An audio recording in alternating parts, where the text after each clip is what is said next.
Man, I'm just not sure, man. I mean, now Grogu and Mando are probably never gonna see each other again.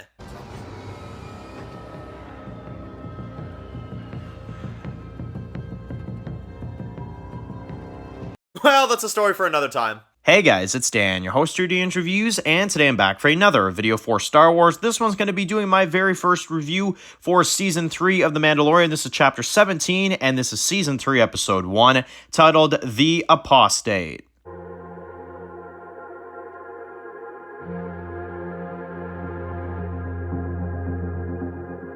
Alright guys, this one's going to be doing a review today. This one's going to be doing a review for The Mandalorian. This one's going to be doing my very first review for Season 3. This one is for Season 3, Episode 1 of The Mandalorian, Chapter 17, The Apostate. So, very awesome. Mandalorian is finally back. Mandalorian is back on our TV screens. Of course, we've waited many, many years for this, at least, a few. And I'm very much excited to have the show back for this episode and, of course, the next 7 to come. So, I asked you guys recently because obviously you all know I love Star Wars. I love the universe. I pretty much know pretty much everything about it. There are a few things I haven't seen all the way through.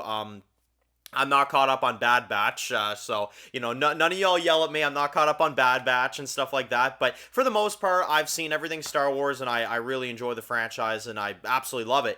And I asked you guys recently if you guys wanted me to actually get into some Star Wars content on the channel, and I figured, well, Mandalorian's coming up, and obviously I'm going to be watching that, so very much happy to get the reviews going for Mandalorian, right? So, the first 2 seasons, absolutely loved. The Season 2 finale, I'm not going to lie, got me damn near emotional, seeing Luke again and seeing just that final fight and all that stuff. It was absolutely amazing.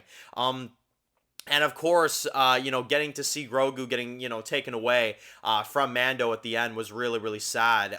But now we've skipped some time, right? So now we go into Season 3, and I was very excited because obviously, as we've seen from the trailers and as we've seen from all the promotional material, this takes place after the events of the Book of Boba Fett. Now, here's one of the things I will say that is, it's about my only flaw with the episode, because the episode itself is actually very, very well done. But I guess I'll kind of get my one big nitpick out of the way. I'm not that big on the fact that when you end Season 2, obviously Luke took, Grogu away. And at the beginning of Season 3, let's say you never watch Boba Fett, you never watch the show, you'd be confused to all hell, and that's kind of the thing that's annoying, right? Is because at the end of Season 2, that bleeds into Boba Fett, obviously, when we got the post-credit and stuff like that with Boba Fett. But, obviously in the show, we get to see the reunion between Mando and Grogu in that show. So when you start Season 3, it's kind of like, okay, so it's like you kind of have to watch Boba Fett to understand how things are now in Season 3. So that is a very big annoyance to me. I honestly wish they would have just done it in the Mandalorian show. That's one thing that I'm absolutely discouraged that they did, but whatever. I'm not going to let it ruin too much of the episode, but I will say it is kind of kind of annoying when you see them show up there in the opening scene, and it's just like, oh yeah, they're back together again. So anyway, we get started with obviously this kind of scene where you got this kid. He's getting the helmet for the very first time and stuff like that. And they fight off this big monster or whatever in the water, which I thought was pretty cool. They're kind of all trying to fight him off and stuff like that. And it was actually a pretty cool opening scene. And obviously Mando and Grogu come in and kind of save the day in front of everybody, which I thought was really cool. So cool opening scene to get the episode started.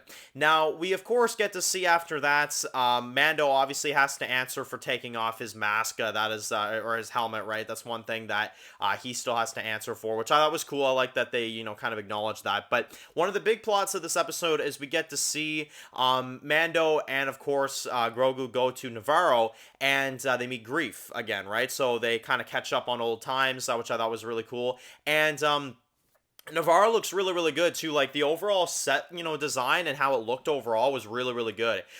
It visually, you can tell the place has, definitely had some work done for sure, which I think is really awesome. But anyway, they catch up, they kind of talk, and basically, we kind of get introduced to a little bit of what's kind of been going on here. We get introduced to these pirate characters, of course, who are, kind of our big antagonists of this episode, as Mando has to fight them off later on. But we'll get to that in a second.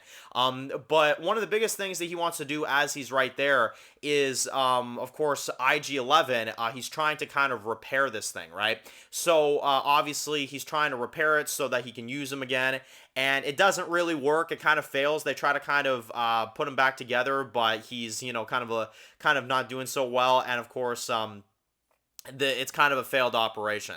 So anyway, we get to see them. Obviously, they're trying to kind of fix this. And Grief, you know, throughout a lot of this episode, he's kind of telling Mando, like, you know, you can stay here. You don't have to go back. You know, you can stay here. And, you know, he keeps, you know, kind of offering him that, but it's just not something that Mando wants to do, right? Which is, you know, it's understandable. We, of course, see that, you know, they're not going to be able to fix it. Nobody's really going to be able to fix it. They need, you know, a certain part for it or whatever to put, you know, IG-11 back together. So that's what's going to happen. He leaves, of course.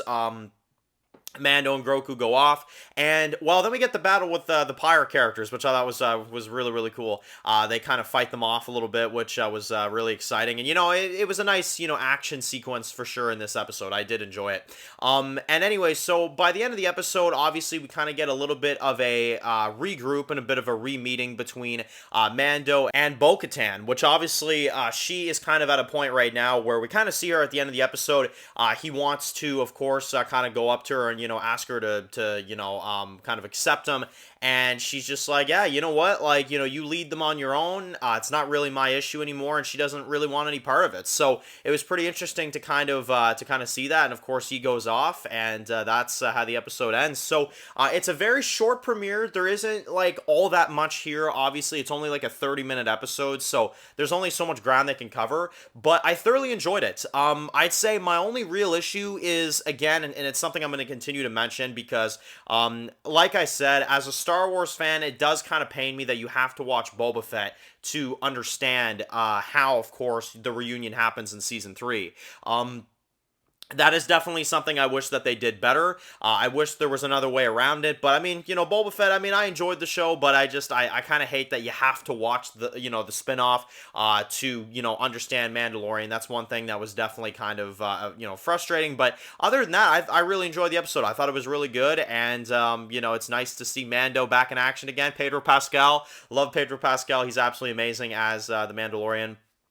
And of course, Grogu is just always amazing, you know, he's like hugging people and stuff, and, you know, I don't know, it was really good. It was a really cool first episode, so I'll give it a 9 out of 10. I liked it. 9 out of 10, I think, is a solid rating for this one. It's a cool kind of build-up episode, cool kind of premiere for the season, and that's my overall thoughts. I really enjoyed it. So if you enjoyed this Mandalorian review, I'm kind of trying this out to see if any of y'all are interested in the Mandalorian and Star Wars content on the channel, but if you did enjoy it and you want to see more, definitely let me know, and I will continue to review this week to week, because I'm going to be watching it either way. So, you know, I'm very excited to see where this season goes. Yeah, I hope you guys enjoyed the review. So, anyway, if you're new to the channel and you enjoyed this video, make sure to click the subscribe button so you don't miss any other videos for The Mandalorian and Star Wars. Make sure to follow me on Dan's Reviews Official on Instagram, guys. And, of course, I'll see you guys really soon for more videos on The Mandalorian. Enjoy the rest of your day, guys, and peace out.